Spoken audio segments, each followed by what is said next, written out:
here. We also have Kosai here, Katie, and Caitlyn. I've been at Blossom for 2 years. Prior to being here at Blossom, I worked for one of the local hospitals, and then I was in the schools before that.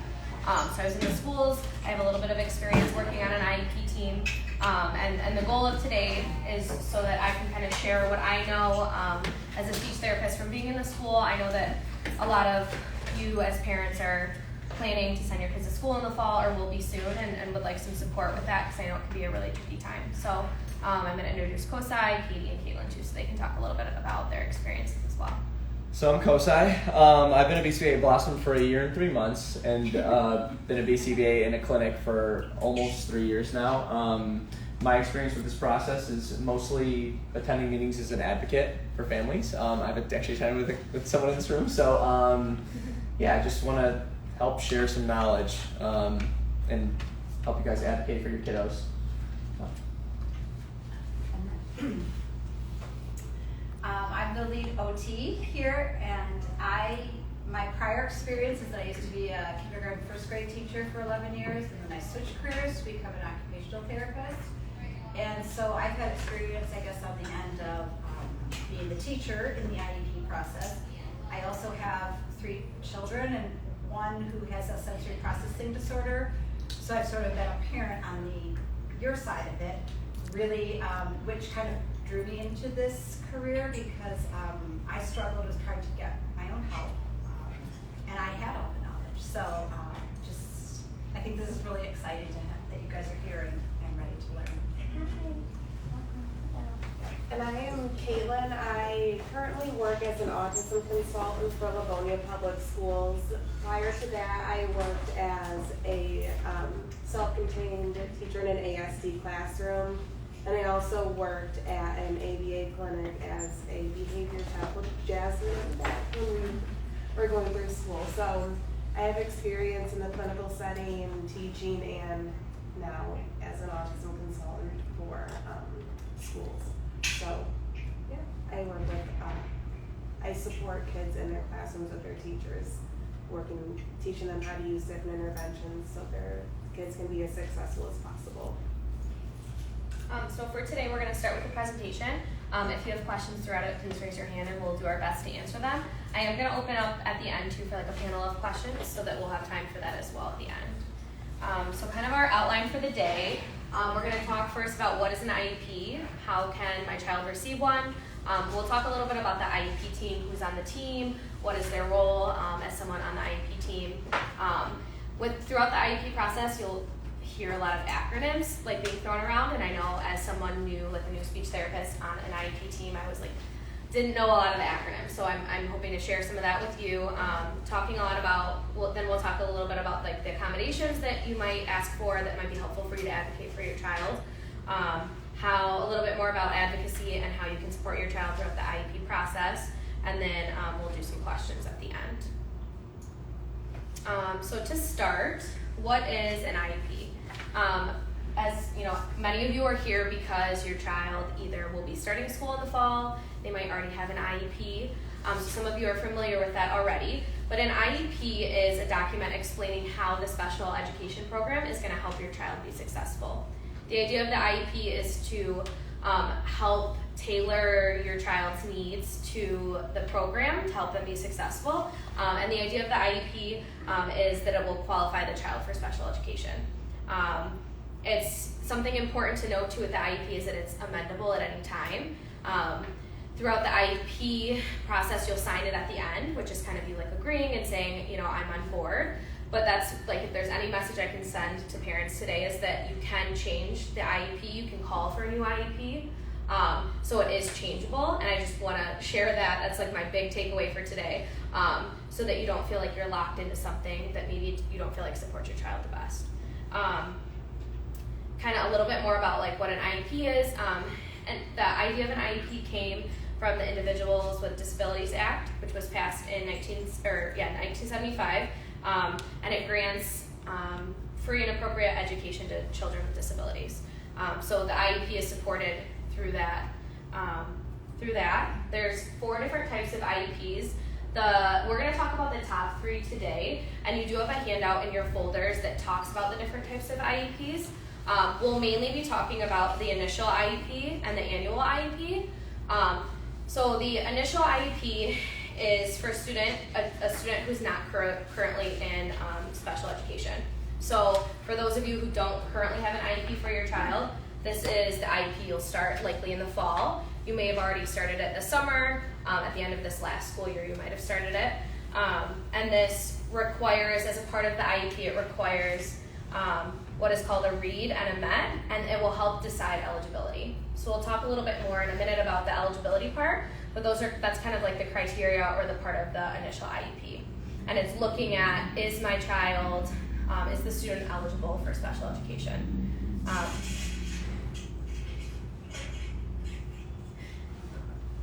For those of you who are online, it might be helpful to mute yourselves. Thank you.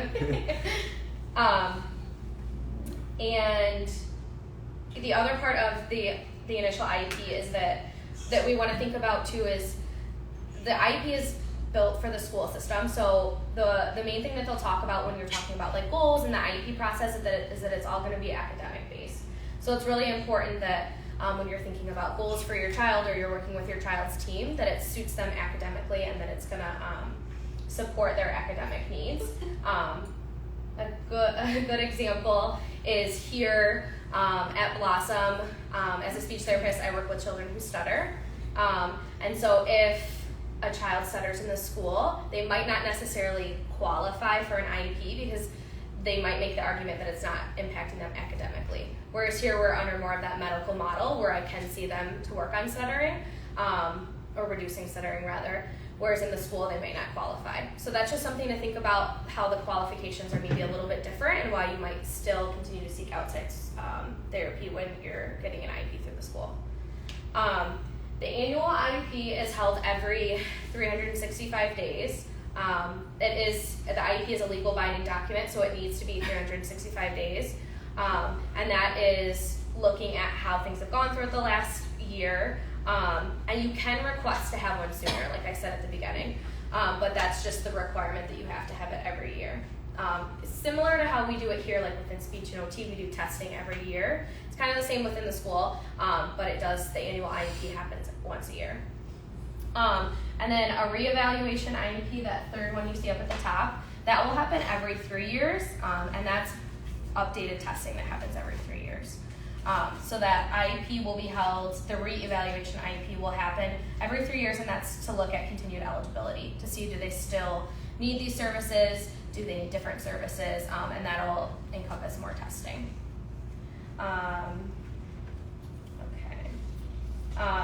When you have an IEP, meeting, you'll sit down with a team of people from the school, and I want to kind of talk about who you can expect to see when you have your IEP meeting. Like I said, with being in the school as a new speech therapist, I was like a little bit overwhelmed during my first IEP because there's so many people there, and it's helpful to know what everyone's role is there. So the people that are generally involved in the IEP are the parents.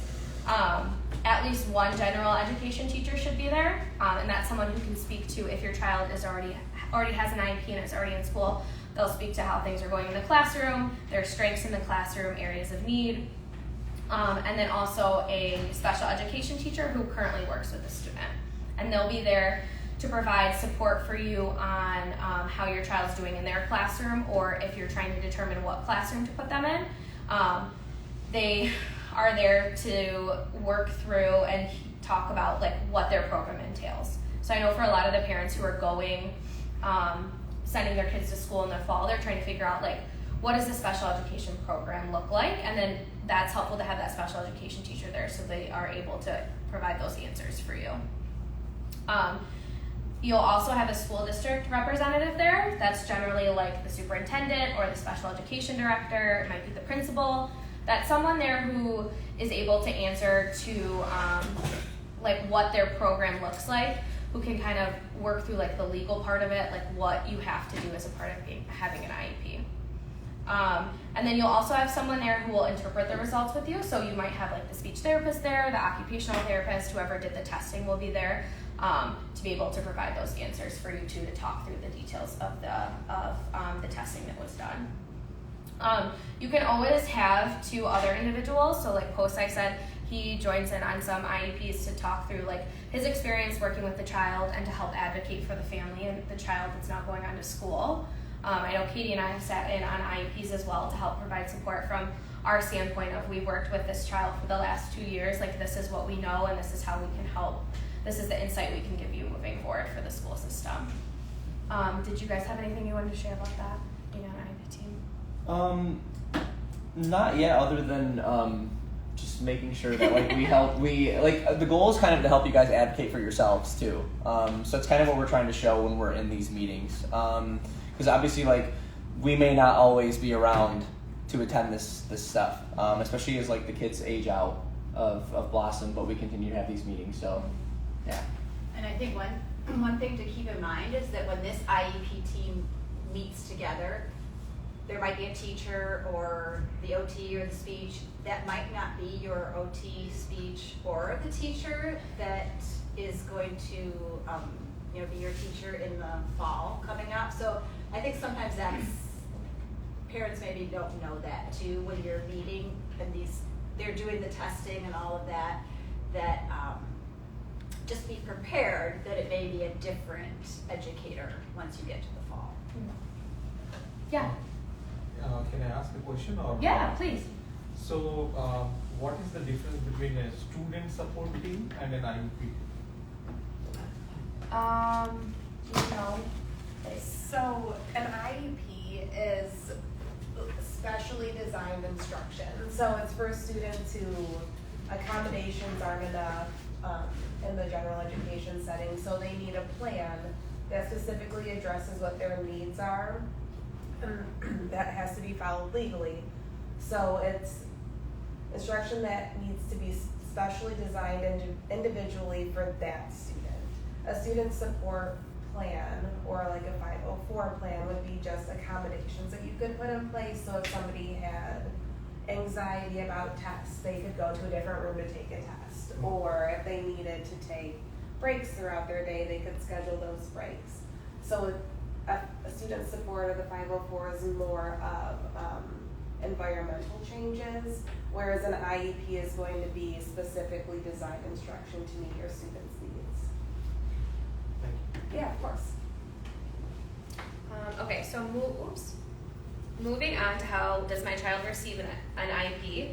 Under IDEA, all schools have to have a referral process to a referral process to figure out who might need support in the school. So the referral process can be started by a parent, a teacher, any sort of educator in the building rather. And the idea is that they're identifying and evaluating children who might need an IEP. So as a parent, if you're taking your child into school in the fall, you can tell your child's teacher, I would like to get my child tested and start towards the IEP process. If the parent initiates that, they have 10 days, the school has 10 days to get started on that process. They do need your consent to get started with treating. So if the teacher determines that maybe there's a need for testing, they do have to get your written consent to start with testing. So that's just something to know, you'll be notified if that's gonna happen. An IEP must be completed within 30 days of starting school. So I know for some of my clients right now, they're starting the IEP process. A lot of schools are ending right now, they're not in session, so that IEP process might start at the beginning of the school year and then it has to be done within 30 days. So just something to keep in mind as you're getting started with that IEP process is that once it's initiated, it does have to be done within those first 30 days. Okay. Moving on to the timeline or the process of what you can expect. There's kind of a lot to see on this slide. But starting up at the top of the referral, a student, if you're suspecting that a child has a disability and needs more support within school, you can you submit a referral to the district. So you'll tell the teacher, and then the teacher will work through that, or vice versa if the teacher is making that referral. And if you are the ones requesting it, always put it in writing so that you have a paper trail of when you requested it to make sure that the timelines are met. Thank you. That's really Yes, helpful. That was of something I was course. going to mention later is keeping everything in writing as well. Yep. For parent notification, like I was saying, within 10 days of receiving the referral, the district must notify the parent and get started with that process to start evaluating. Moving on to the third step, it's called the referral, the review of existing evaluation data. This is also known as a read. So a read is that initial meeting where the representatives of the school are meeting with parents to kind of initiate that evaluation process. So within the read, we just had one of our clients here who started a read, and the dad met with principal, and then dad brought information about how he was doing at Blossom, reports from Blossom. It's a chance for parents to give information about how their child is doing, what kind of supports they might need, and then the school is able to, it's kind of like that starting point of the process so that the school can see, okay, this is the kind of testing we plan to do, and they'll sit down with parents and say, this is the testing we plan to do, and then we'll move forward with the testing. After the read, the team will meet together, so that's that fourth point, the multidisciplinary evaluation team. They'll complete a comprehensive evaluation together and develop reports which include a recommendation of eligibility.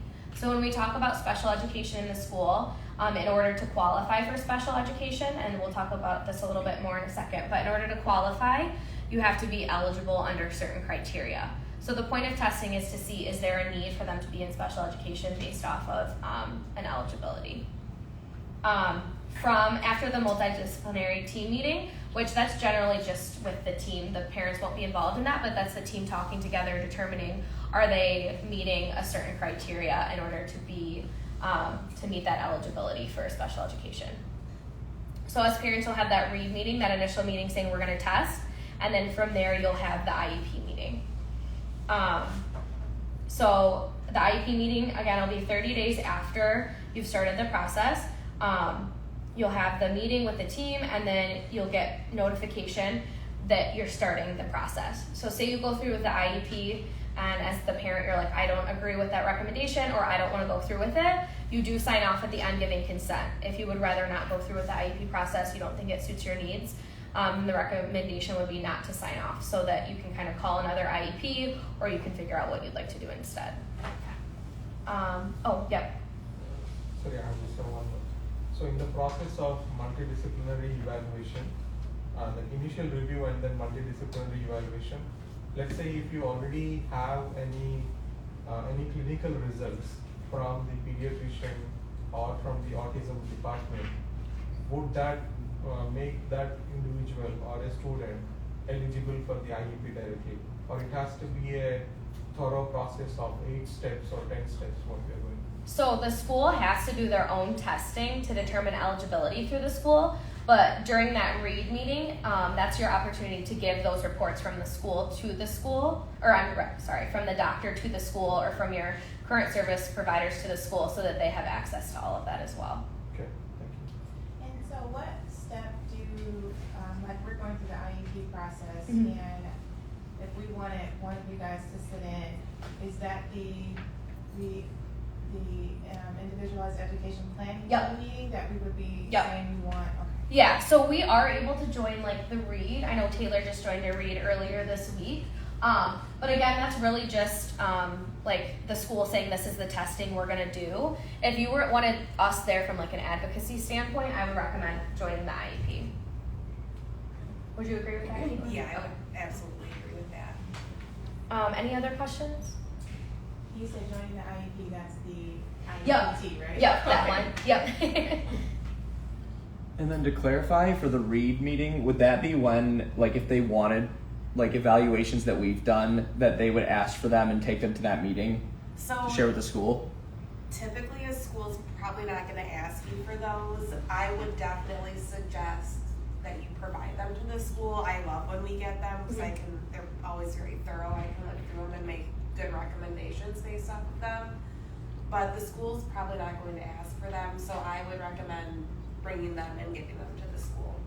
And we've had parents, to clarify, we've had parents ask us to provide those so that parents can take them. But to your point, the school does have to do their own testing, so they might not ask us for them. But it, like she said, having everything in writing and bringing your outside therapy, like reports or anything like that, would be helpful. And especially right now with a lot of kids who are either going to start kindergarten or preschool in the fall and haven't been in school before, we're getting a lot of intakes for those right now. So having that paperwork to go through before we meet the kid in the fall is really helpful, so that I can help teachers get their different interventions put into place so that the student can be successful from day one at school. Something that's long-term beneficial, but probably takes some proactivity on parents' parts. Yes. Just to keep in mind. So I have a follow-up question. Yeah. So this 7 steps process has to be completed within the 30 days of school period? So the 30-day requirement is once you've met for the IEP and you've decided these are the supports he needs in school, this is what we're going to provide him, this is the program he's going to be in. So, okay, so it is like the 7th step, right? That's the 30-day time? Yeah, so this is where that 30-day kicks in. So starting at the top with the referral, if you go to school and you say, I want my son to get some testing so that he can receive more support in school, they have 10 days to get that started. From there, once they have that meeting and they determine these are the supports we're going to provide, there's 30 days for them to implement that. Is that kind of question? Yeah, thank you. Oh, sorry, go ahead.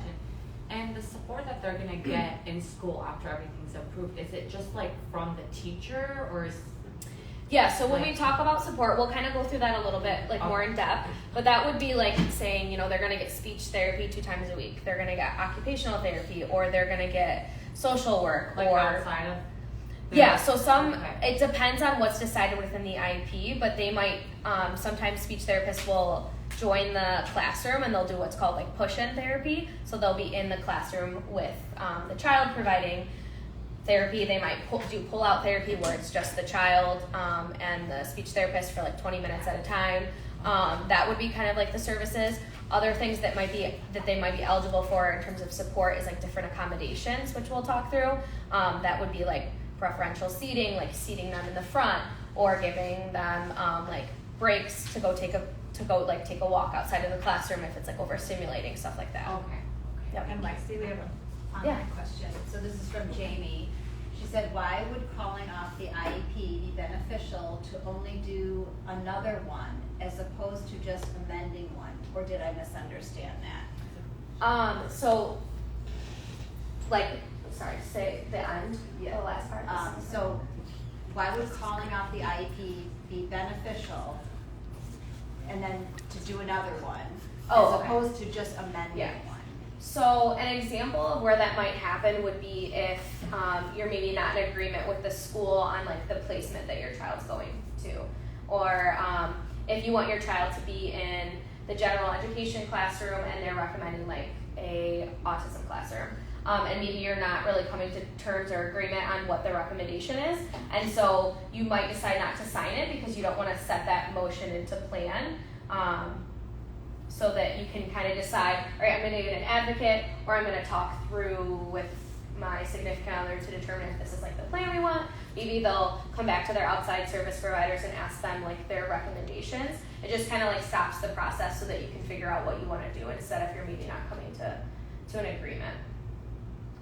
Do you have anything to add on that, Kaitlyn? No, that was perfect. Okay. Thank you. Yeah. So my son received his IEP last week, and I already signed it. So is there any way that I can modify or like a running change in the process or in the goals we want to meet? Because right now I signed for the end of this year. Yeah. But can I make some changes at the beginning of the fall or something? Yeah, so how that, that's okay. So how that works is that you would, that's kind of the tricky thing with the IEPs is that in order to change anything, you do have to call a new IEP meeting. Oh, okay. In order to change it. I know sometimes you can like amend it, but I'm not really sure the process because it can be tricky. If there's big changes that you want to make, I would request an actual IEP meeting because then they have to meet. So I would definitely recommend requesting another meeting. I'm asking because Sebastian is going to attend here to the center like for a longer period of time every day. So maybe he's going to improve in some things that are right now considered inside of the IEP. So what I mean is, if he improves in those areas of opportunity, how can I address those changes or those improvements to the school? So Yeah. So typically, No, go ahead. if he starts school in the fall and doesn't meet the same IEP goals that he has now, it's been my experience that the teachers will recognize that, and then they probably will just do an amendment at that point to change the goals, either like up the percentages and accuracy in them, or change them to something completely different that meets his needs then. Because if he's already mastered everything, they can't work on it anyway, so they would have to write new goals. okay, yeah. The other thing is that I just want to confirm that once I sign off the document, is that document frozen? Like No, you can definitely request a new IEP meeting, make changes that need to happen at any time you want to. And for example, the Blossom Center can provide like I don't know, like a document that states like all the improvements during the summer for my child.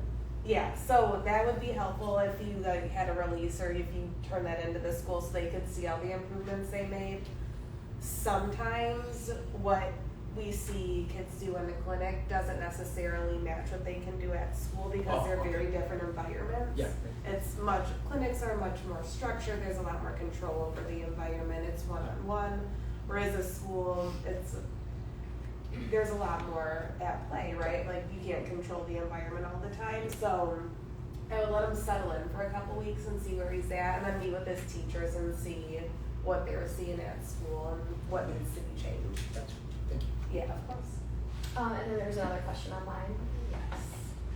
So Angela asked, how long is the time limit between the 10 initial days and the IEP meeting when the 30 days start?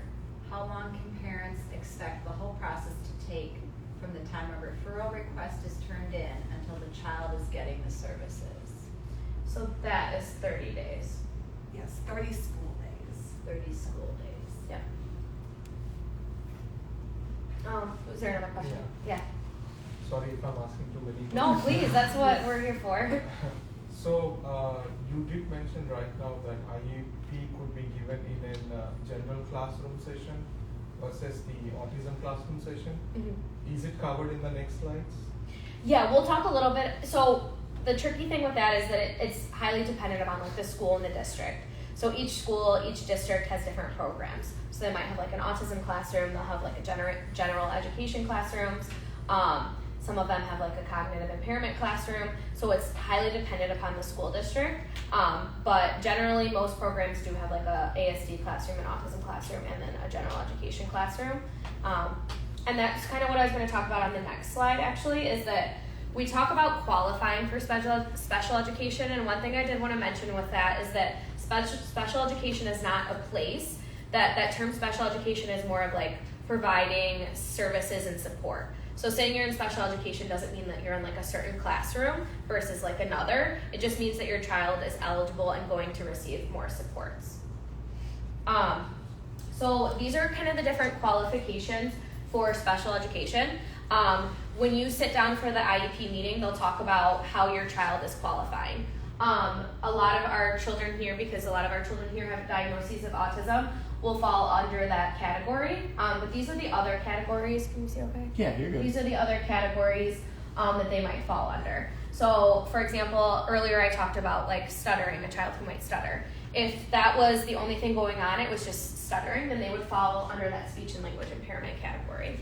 Like I said, a lot of our friends have the autism spectrum disorder diagnosis, so they would likely fall under that category. And again, that just shows that they qualify for special education services under that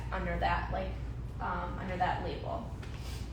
So, yeah. So in terms of the classroom, you said that it's the same classroom for all the students in the same classroom.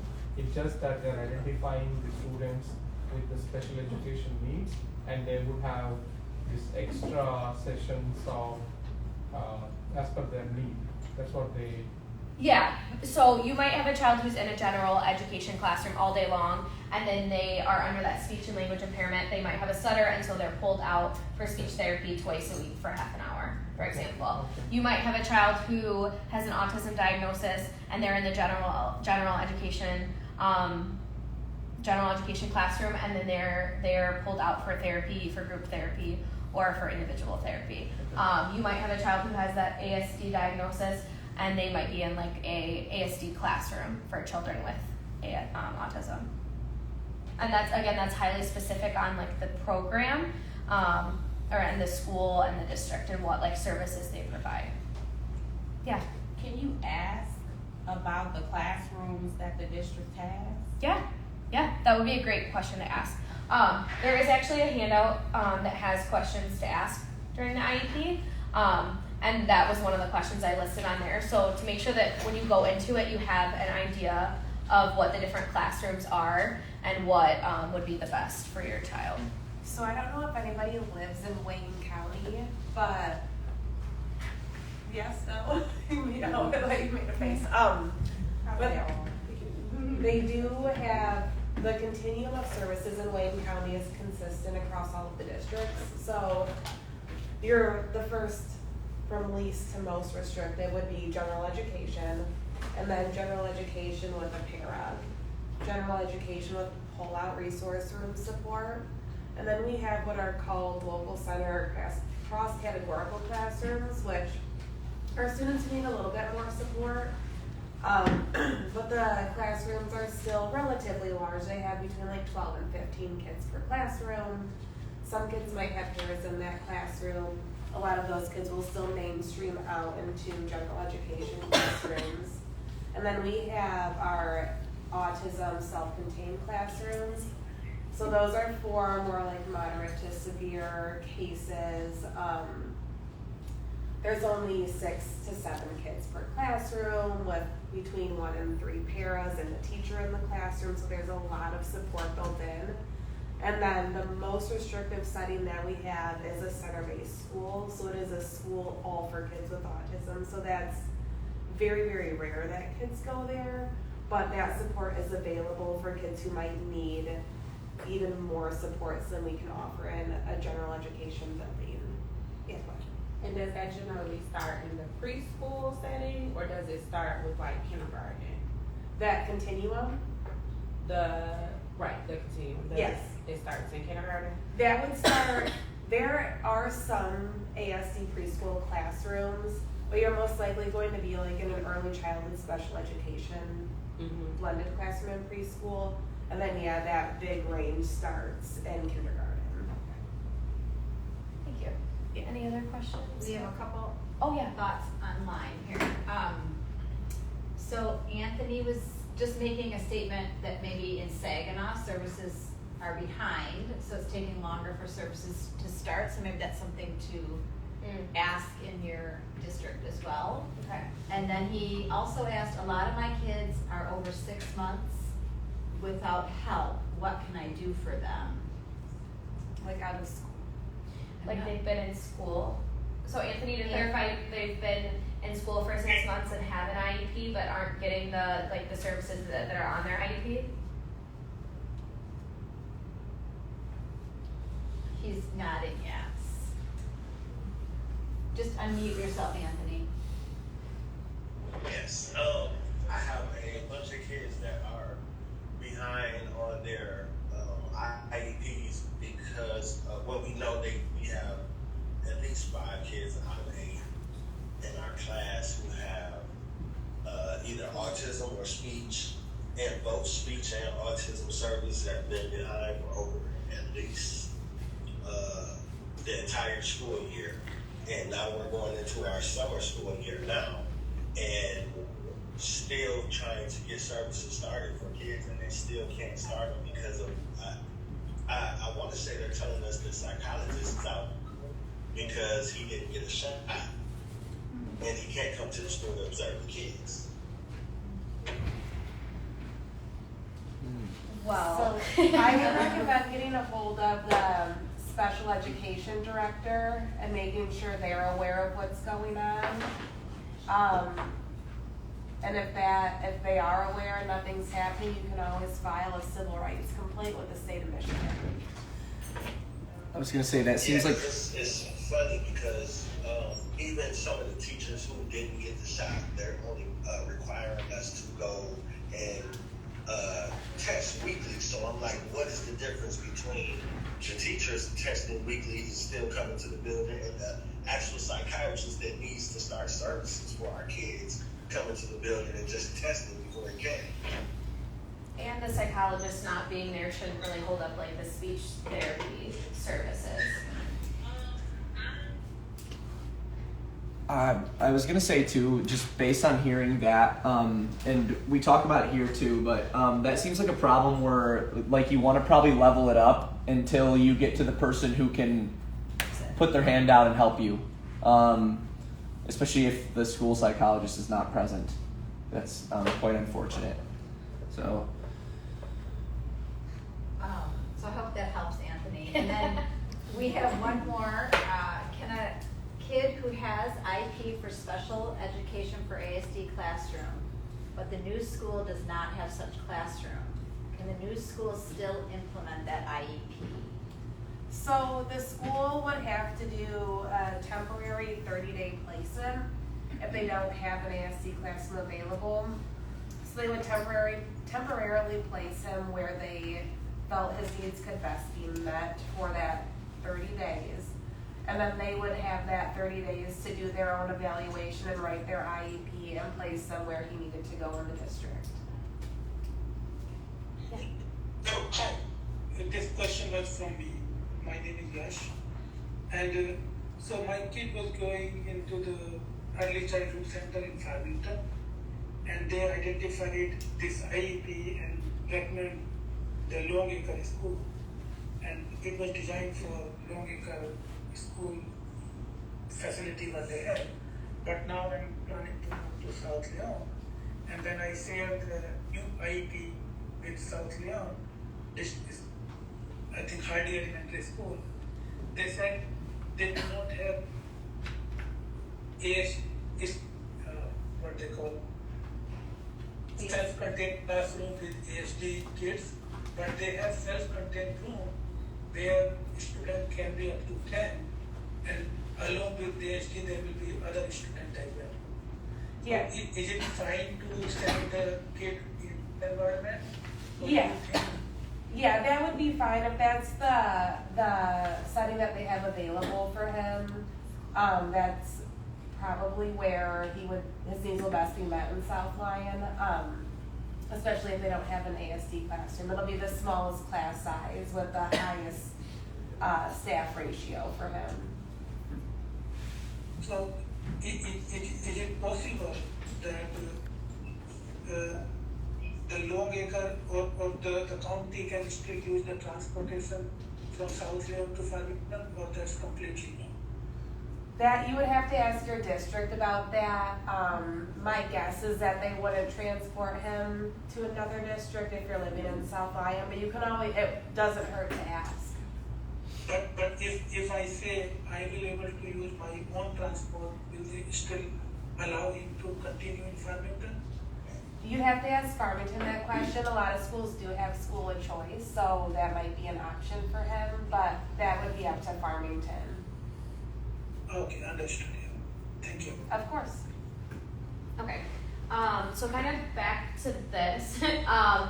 There are a lot of, like you'll hear a lot of these terms being talked about throughout the IEP, and that's the reason I wanted to put all of these up here, because these are kind of like the qualifying, what will qualify your child. So again, many of our children will be under that ASD diagnosis, but examples of like the cognitive impairment might be like a child who has a diagnosis of Down syndrome, or like emotional impairment might be like anxiety related, or what's another example? I do also want to say that if a district tries to qualify your child with both ASD and an emotional impairment, they cannot do that, so don't let them do that. I've seen it happen too many times, but you cannot qualify under both, so. Yeah. So if their assessment or their evaluation because they are doing their own evaluation, right, in the beginning. Yeah. And we don't have a say in their evaluation until they provide the results saying that based on our criteria of whatever the behavioral criteria, based on the checklist that they have seen, like under this category, what is that they would recommend? So, there is criteria through the federal government to qualify for each of these disability areas. So you'll go through that form together. So if they're looking at ASD and other health impairment and speech, you'll have all of those checklists pulled up. And you'll go through together and talk about each one, what you saw in your assessments, what behavioral observations have been made, and then they'll check them off as they go. So the thing about school eligibility is it has to be observed and impact the student in school.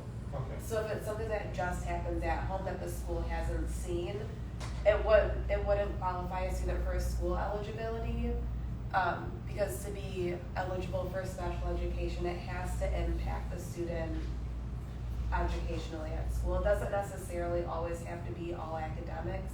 It could be behavior or like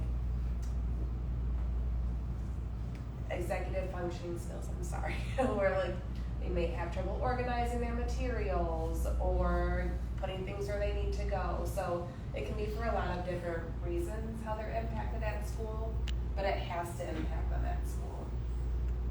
Yeah.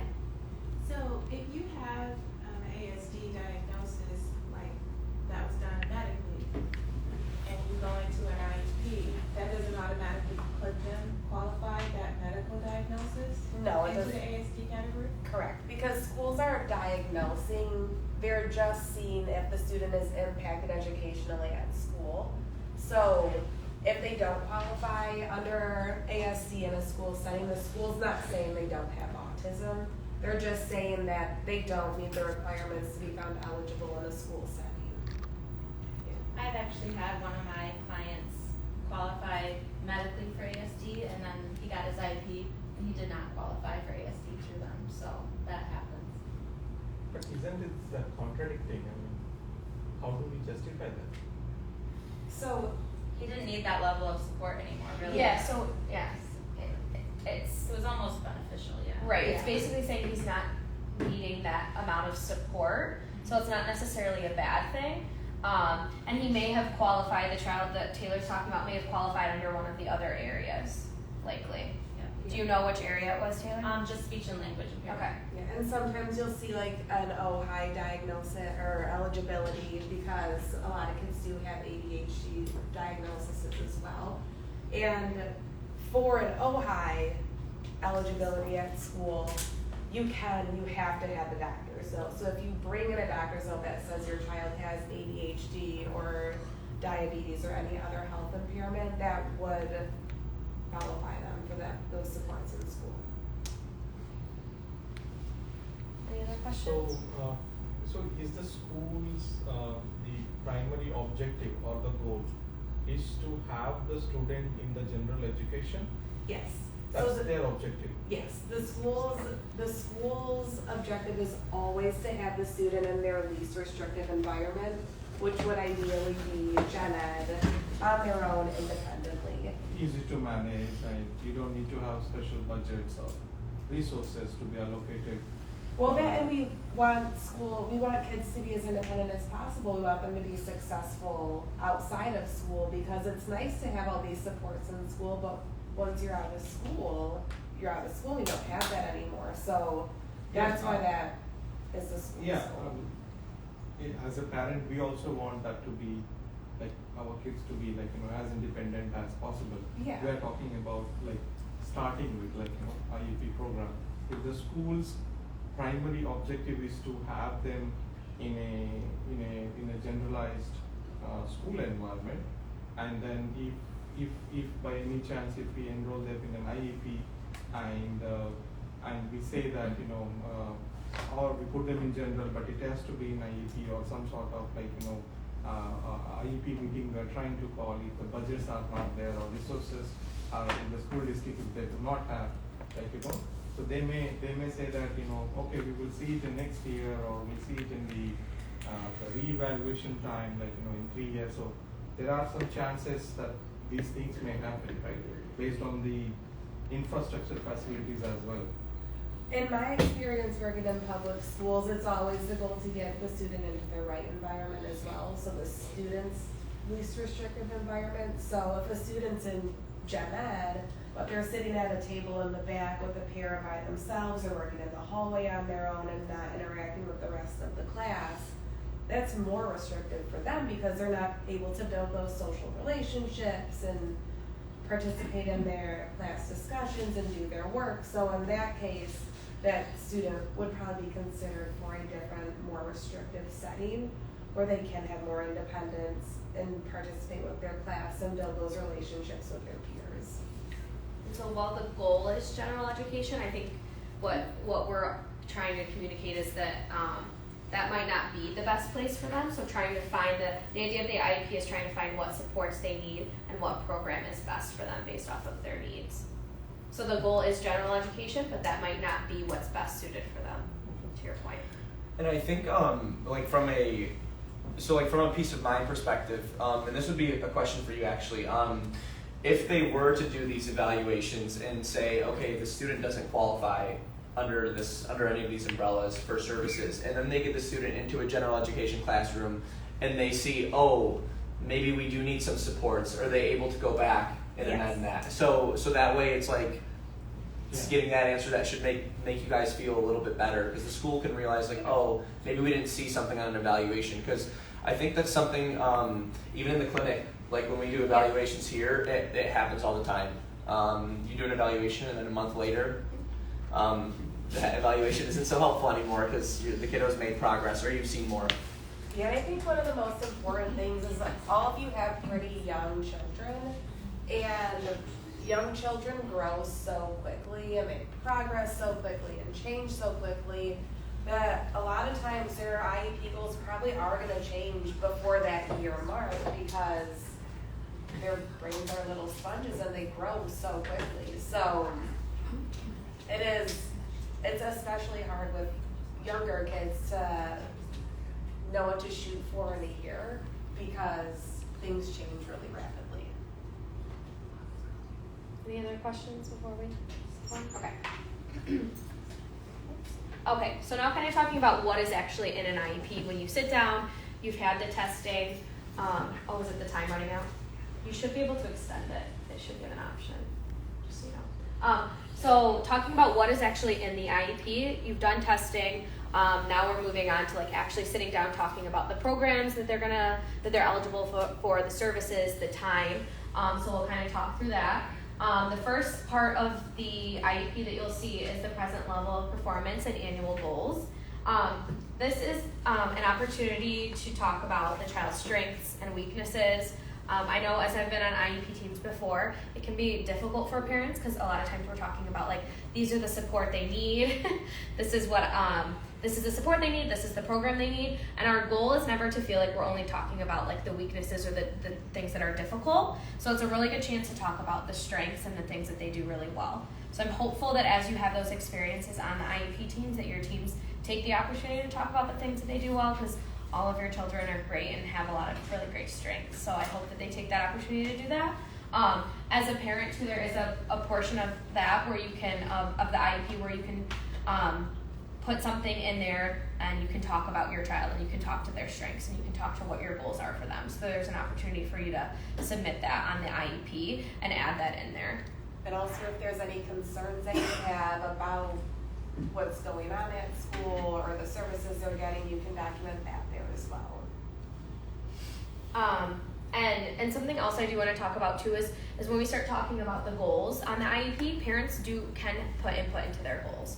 So as we're talking about goals, I know when I would write IEPs, I would ask parents, like, what are your goals for your child? What's important to you at home? What would you like to see us work on? Because as much as I know what I'm doing, I hope, right? Like, it's really important to me that I take into consideration what you guys want us to work on as well too. So that's the other, I guess, takeaway is that I really want parents to feel empowered to talk about their child because they know them best and to be able to share things that are important for us to work on as well. So they will have the goals that we're targeting throughout the next year. They'll also have benchmarks, which will break down those annual goals into smaller goals, and then those will be reported on and sent home to you throughout the school year.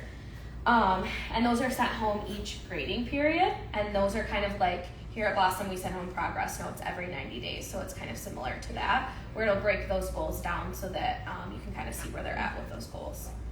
And then moving on to the special education services section, and this is where it'll talk about what services your child's eligible for. So will they get speech therapy? Will they get occupational therapy? Will they have a parapro? Will they have social work? Will they have math assistance, reading support? This is where it'll kind of talk through that.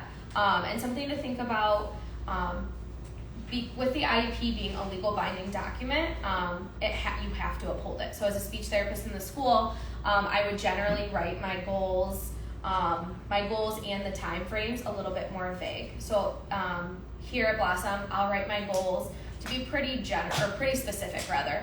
So I might work on like a what question goal because I can adjust it today if they need it. In the school, in order to change the goals, you have to call a new IEP. So as you're looking at your child's goals, you might see that it's a little bit more broad than you're used to because they want to be able to work on all of those things throughout the next school year. Similarly with like the time frame for speech therapy, if they put, I'm going to see the child twice a week, every week, that can be really hard for speech therapists to do because if they're out of school, if the speech therapist is out of school for a week sick, if there's spring break, they're out sick. So they might write it for like a month, 4 times in a month, so that they're not as bound to that time frame of twice a week, just to account for things like spring break, illness, the school shutdown. So just something to think about too when you see these services, and it might say that they're only going to see them 4 times a month. That's the minimum, and they may see them more. P, I know you wanted to talk a little bit about like qualifying for OT too. Yeah, so, and if I misspeak, let me know, but with OT is not a standalone service. So and most of our kiddos that are here, qualify, will qualify like with speech or, a special ed label, but you can't just get OT. So if if your child's doing great and they still need like sensory work or fine motor work, you have to get in to receive services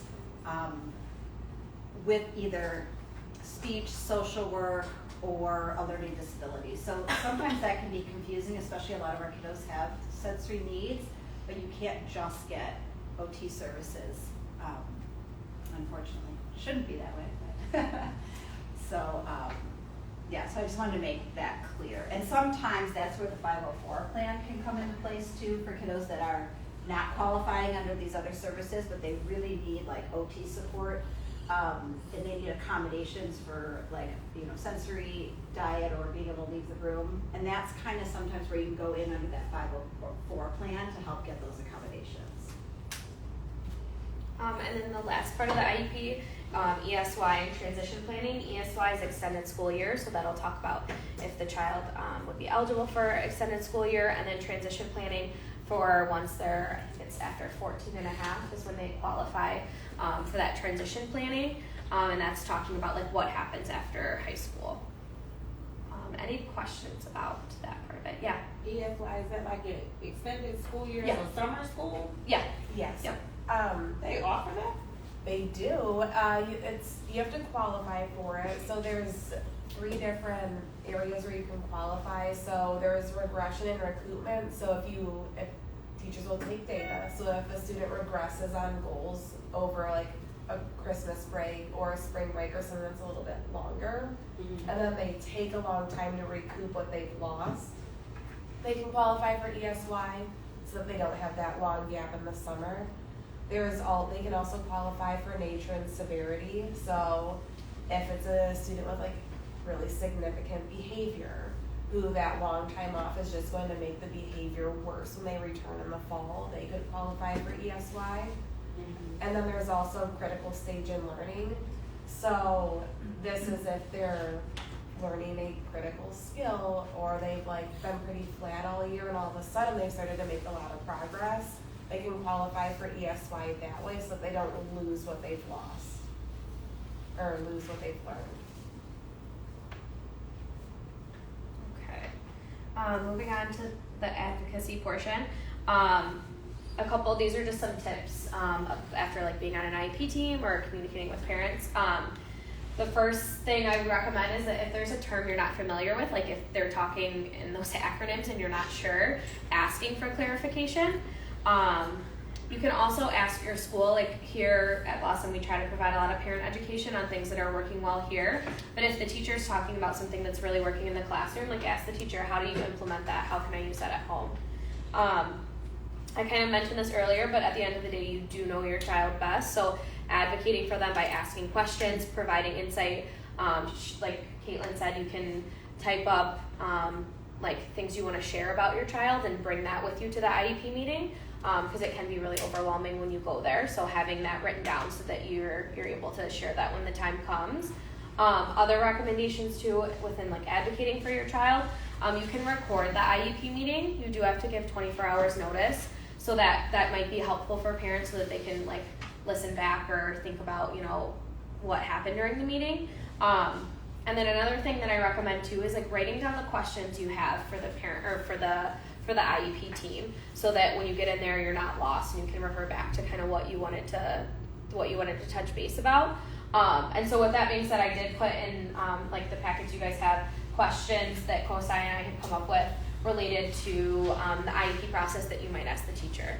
So some of these questions, and I put this one at the top. May I have a copy of the IEP before the meeting? You can always ask for it before so that you have a chance to review it. You can talk about it, you know, with your husband, your wife. You can talk through like what the IEP looks like, what they're recommending, so that you know what questions you have going into it. Granted, they might not be able to give it to you 2 weeks ahead of time because they do have to write it and plan for it, but you can ask for a copy ahead of time. Some of the other questions I have on here, what is my child's biggest strength? Like I said earlier, I hope that they start out with that, but if not, that's something that would be great to ask and to hear about, right? Because like I said, all of our kids are special and they do have lots of strengths, so it's helpful to know that going into it. Some of the other questions on here we have, could you provide me with access to copies and the reports that we're going over so that you have opportunity to look at that? And then Kosai, did you have any other questions you wanted to share that you would put on there? A lot of it's kind of related to some of the behavior accommodations and stuff. Okay. That we'll have on the other slides. But the main thing is just to ask lots of questions. If you guys can get a hold of the IEP before the meeting, mark it up, highlight it, like ask why things are worded the way that they are, and why certain boxes are checked. So you don't want to leave that. You don't want to sign that document with any doubts about anything on there. You want to make sure you understand everything. So, yeah. And then the last point I had on here is, we kind of already touched on this, but signing the IEP only if you're satisfied, so that you can call for another IEP later if you have not signed it, and you can take it home. You can think about it. You can consent to just parts of the IEP if you're like, I want to talk through this at home or kind of think about it or see what other options we have. And then if you sign the IEP and change your mind, you can withdraw your consent by writing to like the special education person. So whether that's like the superintendent or the special education, like the superintendent. These are some of the acronyms. We've already talked a little bit about these. Caitlyn had mentioned like least restrictive environment, which we've talked about a little bit now, but least restrictive environment is putting them in the environment that's least restrictive. That's using the word in the definition, but putting them in something that's trying to think how to explain it without using the word in there. That's gonna provide them the best opportunity with their peers, but also providing them the support they need. It's kind of like that balance we talked about a little bit. Lexy, real quick. Yeah. And Jamie, jump in here if I'm not reading this right. She just says, confirming that as an early childhood teacher, we play a role in this process as we fill out the referral to the county. So maybe she's more just letting us parents know that. Mm-hmm. Yep. Okay, so yeah, these are the different acronyms that you might hear. And then this is like the state level, so you might see that on some of like the paperwork, where IDEA is the federal level. Okay, so then this is also a handout in your packets too. It has some common IEP accommodations. These are things you can ask for to be implemented into your child's IEP. There is a checklist that you guys can take home with you that shows some of like the common ones that might be helpful for you to help you advocate for your child. These are some of like the common speech and language accommodations. A lot of times I recommend parents ask for visuals to support their children throughout like their school day. So whether that's like a visual schedule, a choice board, visuals to support like assignments and things like that. Pre-teaching vocabulary or utilizing a planner to maintain organization or some other ones.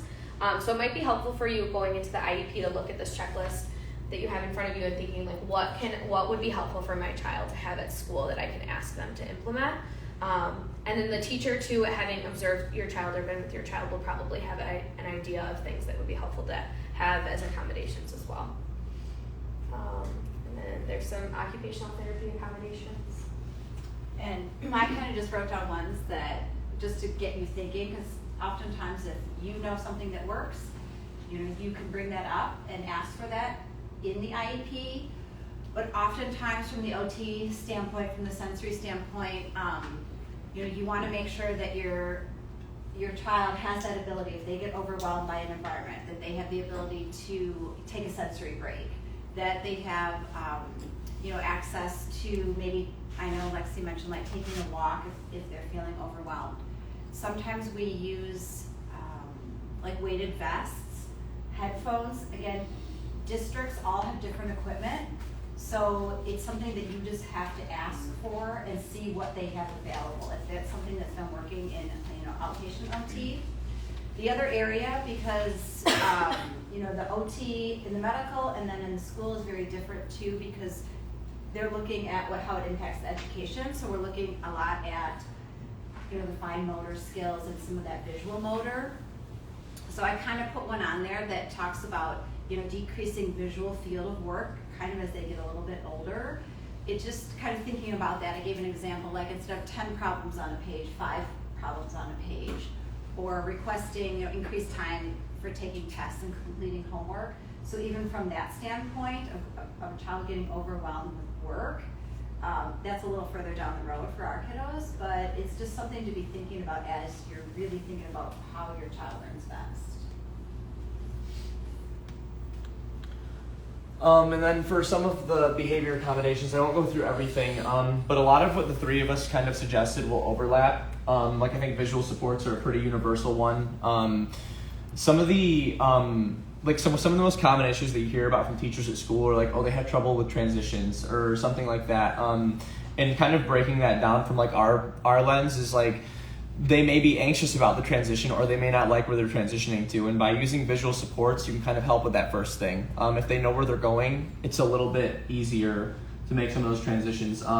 Katie had also mentioned narrowing the field for the work that they're doing. And even with the location in the classroom with which they're seated, that can be very helpful.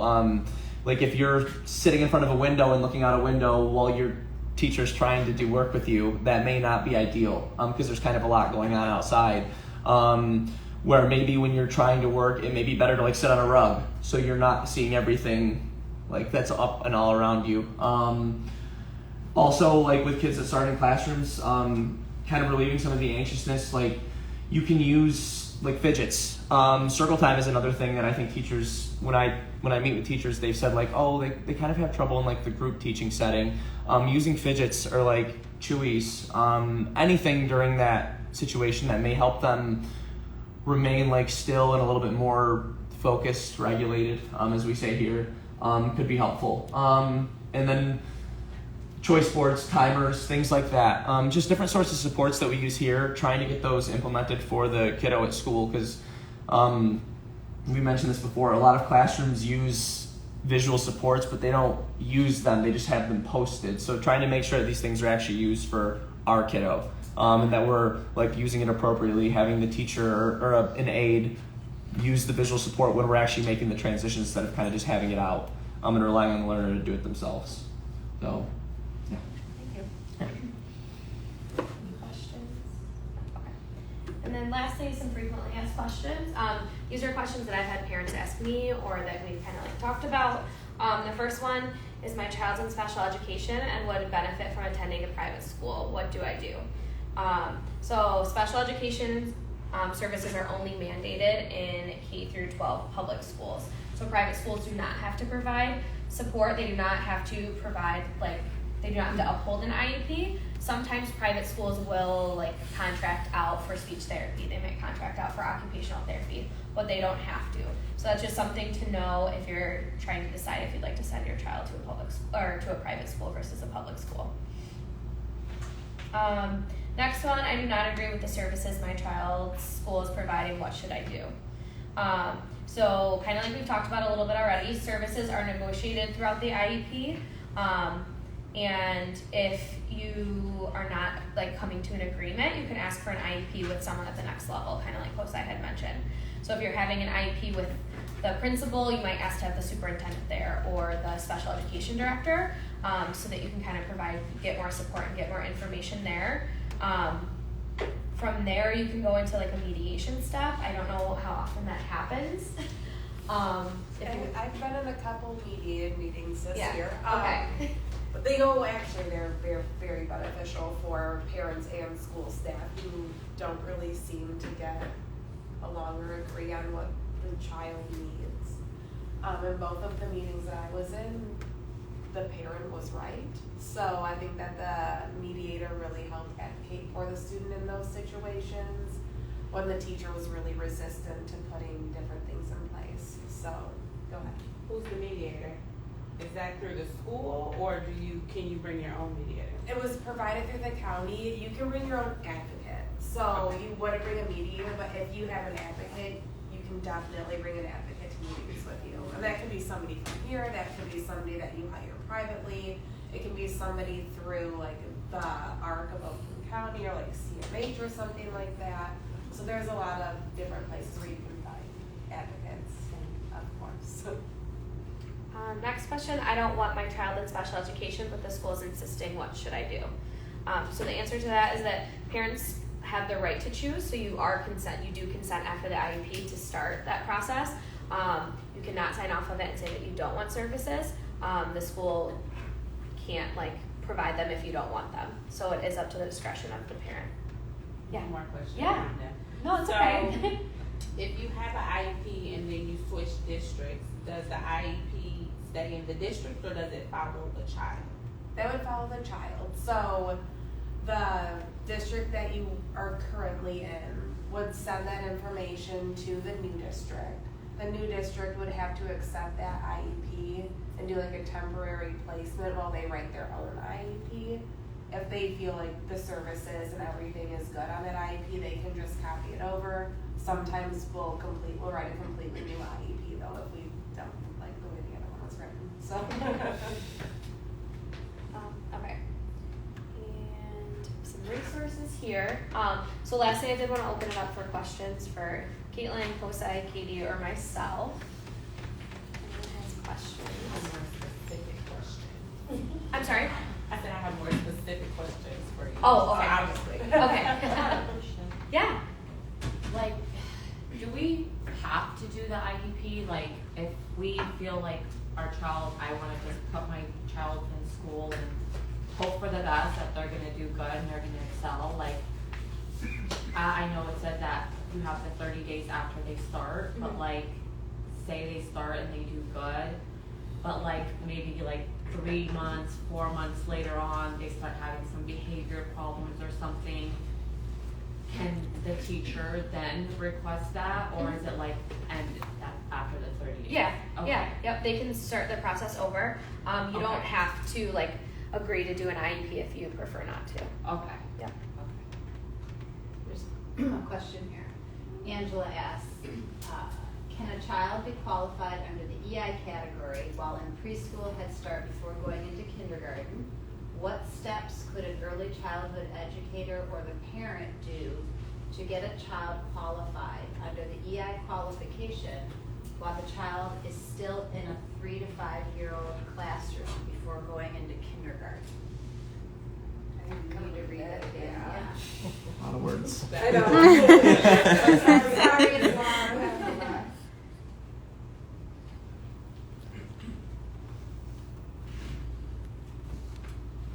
Okay, so typically you're probably not going to get an EI diagnosis in early childhood because it's pretty young to make that diagnosis that early. So a student probably would be diagnosed under like OHI or ECDD, which is early childhood developmental delay, before they would make that transition to an EI diagnosis. It's just a pretty heavy label to carry so young. Any other questions?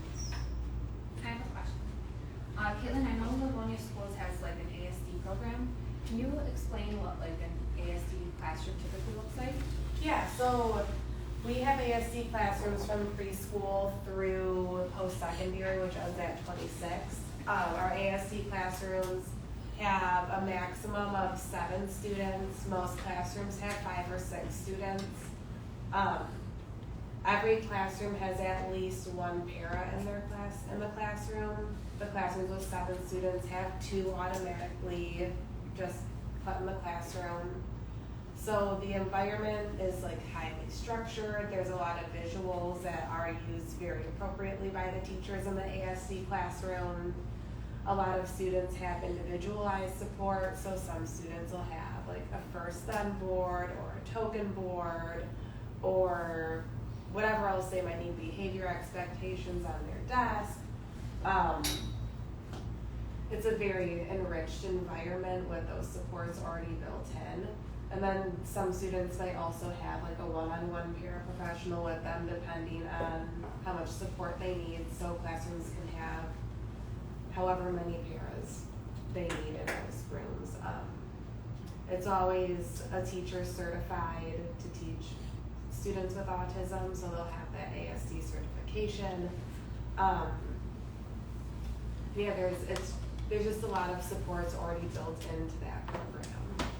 Are those services like speech therapy generally in the classroom, or they pull out for the autism classroom? So typically they push in, so that way the speech therapist can run groups or help support in lessons. So when I was teaching, my speech pathologist would push in during our cooking lesson every week to really build that vocabulary with my students and work on the exchanges, like passing items back and forth or taking turns stirring and working on that communication. So I found it really beneficial when she would push in. She'd also come in for my center time, so she'd have an opportunity to work one-on-one with each of my students, but she still came into my classroom to do that, so to eliminate that transition to and from her office.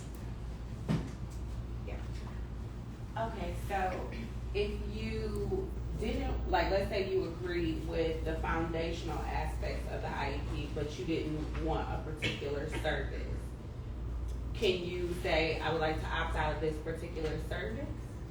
Or do you have to agree with the IEP, like all or nothing? No, you do not have to agree all or nothing. You have the right as a parent, if you didn't want your student to get social work services or whatever it was, you can definitely opt your student out of that if you wanted to. So, sorry, question. So in a nutshell, we are saying that having an IEP is always beneficial for a student, whether if it is if we are in the dilemma or in a doubt whether it should be an qualifying for special education, yes or no, we don't know, but we are looking at a long-term perspectives, right? And how it is going to be a social stigma, carrying with it or living with it or having, even for some time, though we know that based on students' academic goals and objectives that he made, like this can be taken away. But what's the recommendation? Because right now most of the parents, I think, are in a dilemma, right? Do we want to keep them in the special education or not? So what's the recommendation? So I would recommend keeping your special education services because then you're going to get support from different professionals in the building. Okay. If you don't like how the special education program and services are being ran, I would definitely talk to like the special ed director, if there's like a supervisor or coordinator that you can reach out to just to express whatever concerns you might have, so that hopefully you can get a good plan in place that you also agree with and think is beneficial. Okay. Other questions? Thank you guys. Thank you. I can go through that time. Thank you guys so much. Thank you. Any other questions? Anything else on there, please? No, just everyone is. Taylor? Just going off of what Kaitlyn said, what qualifies a child for a one-on-one parent role? So that is going to vary from district to district. I can talk about what it looks like in Wayne County, the process. I'm gonna hand those out. Yeah, actually, Sorry, while you talk, I can handle that. I did answer some of the questions on here, but. Actually, I can if you want. Okay, front. Okay. All right. So, we're in Wayne County, in Livonia, South Redford, where my position is funded by the county, so the processes are the same across all of the districts, or at least they're supposed to be. So to qualify for a one-on-one paraprofessional, there has to be data to support that need, because a lot of times one-on-one paras can become very restrictive for students. A lot of students might become dependent on that para, and then it's really hard to make that para off. So we really make sure that everything has been tried before giving that student a para. So that's when I would come in and work with teams, and we go through what is currently in place for that student, things that we could put in place for that student, and really make sure that those supports are implemented with fidelity throughout about 4 to 6 weeks. And if we're still not seeing any improvement in independence or behavior, then we might come back and talk about the need for a para. Sometimes when behaviors are very extreme, you might get a para quicker just for the safety of the student and others around them. And then I'm working with a specific student who's been in ABA until preschool. He's starting kindergarten in the fall. And he's going into a gen ed classroom, and his parents rightfully had concerns about the fact that there wasn't going to be a para with him. So we are supplementing that. We have some floater paras who are on, they typically help out with more intense behaviors. But we're going to have one of those paras with him to start the school year to see what supports he needs in school to make sure that he can be successful. And then that way, if he does need an actual one-on-one para, we can support that and not leave him hanging for the first part of the school year because we don't know him. So, yeah, go ahead. So my son, I mean, he has completed his kindergarten now. He will be going to the first grade. So we started with something like, as you said, right, going on with the generalized classroom, and then the teacher, she found out something, and she said that we need to give him some sort of one-to-one sessions, and that's how he has been. But there has been no academics that was taught to him. Like, he was mostly kept busy. Okay. But like if the other students are doing the generalized syllabus, my kiddo, he would like do some numbers, or he would do some paint for half of the time. They were literally just keeping him busy in the school time, and then he was coming. But I know that whatever we could teach him at home, that's what it is with him. Yeah. And I don't want, if that is the student support team or specialized things that has been set up to keep a student busy, then coming up with literally, Yeah, some. just keeping a student busy isn't putting interventions in place to help that student. Yeah. So I definitely think that if I walked into a classroom and saw that, I would not be happy with what the teacher was doing. So if that is what's going on, I would absolutely recommend reaching out to the special ed director and sharing that with him or her, because I'm guessing they probably wouldn't be happy about that either. The goal in a special ed or in a general education classroom is for students to be included and participate with their peers in a meaningful, purposeful way. And if your son is just sitting there painting while the other kids are doing other stuff, it doesn't sound very purposeful to him. Yeah. So. Yeah. So the decision now, we have to tell the school like, okay, if you think that we enroll in an IEP would help, we would do that. But how these were the questions I have, which most of it I think Yeah. the team has clarified now. Like Yeah. and I have your recommendation also. It's good to have it, but I'm a little bit skeptical now looking at the way how they formed the student support team, but there was nothing given academically, so that keeping him busy because he's in school, then academically improving him, Yeah. and then saying the things like there are other speech and language things are needed so that we can start the academic portion of it. Yeah. So And he doesn't currently have an IEP? No, he doesn't have an IEP yet. Okay. So I would definitely recommend getting that in place Okay. first, so that there is that legal aspect of it where they have to put stuff in place for Okay. him. Okay. Any other questions? I have one. Yeah. So I know the school year is coming to an end, and I have a couple clients, but one that has an IEP, but they want to revisit it because they're getting a new teacher, who didn't qualify for extended school year. But parents are concerned that once they transition back to school in the fall, they may need additional support. And then another one transitioning to public school for the first time, but the district said they're gonna wait until he starts school. But parents wanna be proactive and get something in place for him when he transitions, just so, they're not met with so many challenging behaviors or knowing how to redirect him. But both parents were told, we're gonna wait until the school year starts. So a lot of districts will wait until the school year starts, unfortunately. I love working in Livonia because we are really proactive. As soon as we get paperwork from an outside district or a parent registers their student, I'm out there, I'm at their school, or I was at an ABA clinic this morning observing a student, talking to their therapist, talking to their parents to get a plan in place so that they can start and be successful in the fall. But with it being so close to the end of the year, a lot of districts will just push it off, and unfortunately they're allowed to do that. But I don't think it's the best practice to do that. I would rather have a kid set up for success in the fall, but it's not required, so. Any other questions?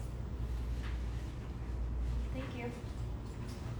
Thank you. Thank you.